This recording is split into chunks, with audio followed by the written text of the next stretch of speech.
இறை இயேசுவில் எனக்கு அன்பார்ந்தவர்களே, நம் ஜீவனுள்ள தேவனின் உயிருள்ள வார்த்தைகளை தினமும் கேட்பதன் மூலம் உங்களுக்கு நன்மையும் ஆசையும் உண்டாவதாக. இன்றைக்கு நம் உள்ளத்தில் ஆண்டவர் பேச விரும்புகிற திருவசனம் யோவான் 16ஆம் அதிகாரம் 22ஆம் திருவசனம். உங்கள் மகிழ்ச்சியை யாரும் உங்களிடமிருந்து நீக்கிவிட முடியாது. இறை இயேசுவில் எனதருமை நண்பர்களே, உங்கள் அனைவருக்கும் நம் இயேசுவின் அன்பை உரித்தாக்குகின்றேன். இன்றைய புனிதராம் புனித டிம்ஃப்னாவிடம் நமக்காக இறை இயேசுவிடம் பரிந்து பேசி அவரின் மேலான இரக்கத்தை பெற்று தரும்படி ஒரு நொடி ஜெபித்துக் கொள்ளலாமே நண்பர்களே என்று மே மாதம் 15ஆம் தேதி வெள்ளிக்கிழமை இன்றைய நாளில் தங்கள் பிறந்த நாள் மற்றும் திருமண நாளை கொண்டாடும் அனைவரையும் இறை இயேசுவின் அன்பும் ஆசிர்வாதங்களும் நிறைவாய் சேரட்டும். தங்களுக்கு நெருக்கமானவர்களின் பிரிவால் வாடும் நபர்களையும் இறை இயேசுவின் வியாகுல அன்னையின் ஆறுதல் போர்வையாய் மூட வேண்டுமாய் மனமாற ஜெபிக்கின்றேன். நண்பர்களே, நீங்கள் சந்தோஷமாய் இருப்பதற்கு எதுவுமே தேவையில்லை. You need nothing to be happy. Just think and decide, I should be happy today. You will be happy that day என்று ஒரு புத்தகத்தில் படித்தேன். மிகவும் பிடித்திருந்தது. ஆம், நீங்களும் உங்கள் குடும்பமும் மகிழ்ச்சியாக இன்று இருக்க, இன்று நான் சந்தோஷமாக வாழப் போகிறேன் என்று உங்கள் மனதில் நீங்கள் தீர்மானித்தால் போதும். அந்த நாளை இயேசுவின் துணையோடு உங்களால் அழகாக மாற்ற முடியும், சந்தோஷமாக ஆக்க முடியும். இயேசு உங்களோடு நடப்பார். சூழ்நிலை அல்ல நண்பர்களே, இயேசுவின் மேல் நீங்கள் வைக்கிற நம்பிக்கையே உன் மகிழ்ச்சியை தீர்மானிக்கின்றது. மனிதர்களோ, பொருளோ, பணமோ, பதவியோ, இவை எல்லாவற்றையும் இன்று உங்களிடம் இல்லை என்று நீங்கள் நினைக்கலாம்.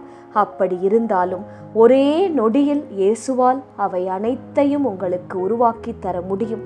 ஒரு வருடத்திற்கு முன்னால் ஒன்றுமே இல்லாதவர்கள் இன்று நல்லபடியாக வாழ்வதை நான் பார்த்திருக்கிறேன்.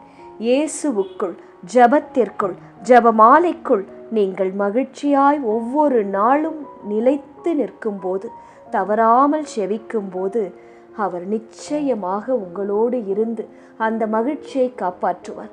வசனம் சொல்லுகிறது, அவர் உன் இருதயத்தின் வேண்டுதல்களை நிறைவேற்றி தருவார். சந்தோஷமாயிரு. மீண்டும் சொல்லுகிறேன், சந்தோஷமாயிரு என்பதாய். சரி நண்பர்களே, இன்றைய முதல் வாசகம் என்ன கூறுகிறது? இன்றைய வாசகங்களின் மூலம் இயேசு நம்மோடு என்ன பேச விரும்புகிறார் பார்ப்போமா? இன்றைய முதல் வாசகத்தில் சீடர்கள் அவர்களுக்கு நடுவே நடக்கும் விஷயங்கள்தான். திருத்தூதர் பவுல் பல எதிர்ப்புகளும் பயங்களுக்கும் நடுவில் கொரிந்து நகரில் இறைவார்த்தையை அறிவித்துக் கொண்டிருந்தார். அப்போது ஆண்டவர் காட்சியில் தோன்றி, அஞ்சாதே, பேசிக்கொண்டே இரு, நான் உன்னோடு இருக்கிறேன் என்று பவுலுக்கு ஆறுதலாய் பேசுகிறார். பின்னர் யூதர்கள் பவுலை குற்றம் சாட்டி நடுவர் மன்றத்திற்கு இழுத்துச் செல்கிறார்கள். ஆனால் ஆட்சியாளரான கல்லியோ அந்த வழக்கை ஏற்க மறுக்கிறார்.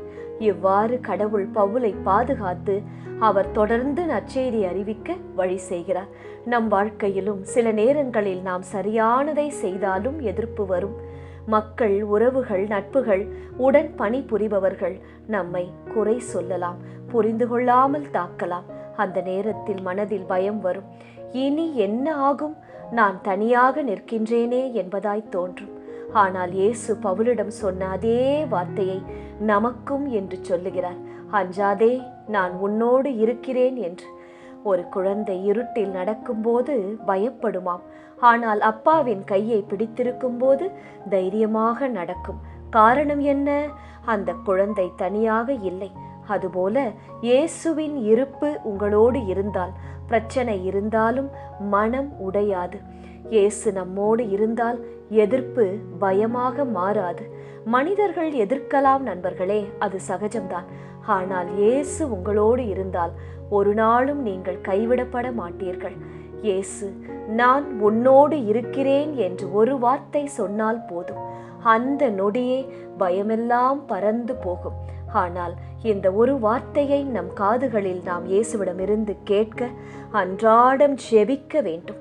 சரி, இன்றைய நற்செய்தி என்ன சொல்கிறது? இயேசு கிறிஸ்து தம் சீடரிடம் ஒரு ஆறுதலான உண்மையை வெளிப்படுத்துகிறார். இப்போது நீங்கள் துயரப்படுவீர்கள், ஆனால் அந்த துன்பமெல்லாம் மகிழ்ச்சியாக மாறும். Your sorrows will turn into happiness. உங்கள் துக்கம் சந்தோஷமாக மாறும் என்று பேசுகிறார். அதை விளக்க அவர் ஒரு தாயின் பேறுகால வேதனையை எடுத்து காட்டுகிறார். குழந்தை பிறப்பதற்கு முன் தாய் எவ்வளவோ வேதனை அனுபவிக்கிறாள். ஆனால் குழந்தையை பார்த்தவுடன், பிரசவம் ஆனவுடன் அந்த வேதனை மறந்து மகிழ்ச்சி நிரம்பிவிடும். அப்படித்தானே தாயாக இருக்கும் நாம் ஒவ்வொருவரும் இதை உணர்ந்திருப்போம். அதுபோல வாழ்க்கையின் கஷ்டங்களும் நிரந்தரம் அல்ல நண்பர்களே. இயேசு சரியான நேரத்தில் துக்கத்தை மகிழ்ச்சியாக மாற்றுவார்.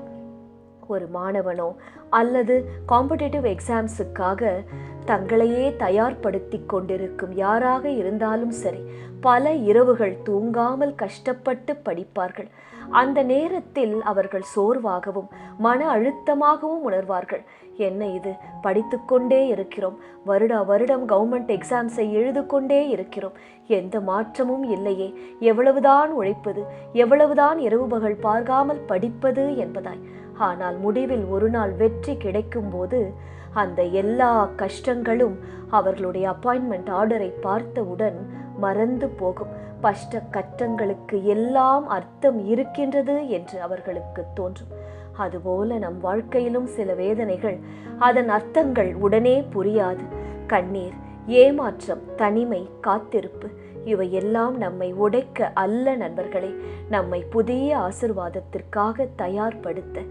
இன்றைய கண்ணீர் நாளைய சாட்சியாக மாறும். கடவுள் நம் வாழ்க்கையில் சில நேரம் தாமதிக்கலாம், அவருடைய முடிவுகளும் தாமதிக்கலாம். ஆனால் நாம் அதற்காக பட்ட உழைப்பும் சிந்திய கண்ணீரும் செய்த ஜெபங்களும் ஒரு நாளும் வீணாகாது. இயேசு துக்கத்தை முடிவுக்கு கொண்டு வர முடியும், ஒரே நொடியில் முடிவுக்கு கொண்டு வர முடியும். அதற்கு உங்கள் ஜெபமும் ஜெபமாலையும் விசுவாசமும் தான் வேண்டும். If your sorrows might turn into happiness, please pray every day. Please say rosary every day. You will surely see the changes. இன்றைய திருப்பாடல் வழி செபிக்கலாமா நண்பர்களே? கடவுளே, அனைத்து உலகின் வேந்தர் நீரே, உம்மை நாங்கள் போற்றுகிறோம் இயேசுவே. மக்களினங்களே, களிப்புடன் கை கொட்டுங்கள், ஆர்ப்பரித்து இயேசுவை புகழ்ந்து பாடுங்கள். இயேசுவே, ஒவ்வொரு நாளும் நாங்கள் உள்ளத்தில் களிப்புடன் மகிழ்ச்சியுடன் கைதட்டி உம்மை புகழ்ந்து பாட தனி ஜபம், குடும்ப ஜபம், ஜபமாலைகளை செய்ய அருள் தாரும். எந்த ஒரு சண்டையாலும் சச்சரவாலும் பிரிவாலும் எங்கள் குடும்பத்தில் ஜப சத்தம், குடும்ப ஜபமாலை நின்றுவிடக்கூடாது. அதற்கு நீரே துணை செய்ய வேண்டும். உன்னதராகிய ஆண்டவருக்கு அஞ்சுதற்கு உரியவர், உலகனைத்தையும் ஆளும் மாவேந்தர் அவரே. இயேசுவே, ஒவ்வொரு நாளும் உமக்கு நாங்கள் அஞ்சி வாழ நடுநடங்கி உமது சந்நிதியின் முள் முழந்தால் படியிட்டு ஜெபிக்க அருள் தாரும். வேற்று மக்களை நமக்கு அடிபணிய செய்தார், அந்நிய நாடுகளை நம் தாழ்பணிய வைத்தார். நம் உரிமை சொத்தை அவர் நமக்கு தேர்ந்து அளித்தார். அது அவர் அன்பு கூறும் யாக்கோபின் பெருமையாகும். இயேசுவே, எங்களது உரிமை சொத்தை எங்களுக்கு பெற்றுத்தாரும். எங்களுக்கு உண்டான பெயரை, புகழை, படிப்பை, வேலையை எங்களுக்கு ஆசீர்வாதமாய் தரும்படியாய் ஜெபிக்கின்றோம். திருமணத்திற்காக காத்திருக்கும் பிள்ளைகள், குழந்தை வரத்திற்காக ஜெபிக்கும் பிள்ளைகளுக்கு ஏற்ற நேரத்தில் நீர் ஆசீர்வாதங்களை பதிலாய் தரும்படியாய் ஜெபிக்கின்றேன். யாக்கோபின் பெருமையைப் போல எங்கள் பெயர்களையும் நீர் உயர்த்தி வைக்க வேண்டுமாய் ஜெபிக்கின்றோம். ஆரவார ஒளியிடையே பவனி செல்கின்றார் கடவுள், எக்காலம் முழங்கிடவே உயர்கின்றார் கடவுள்.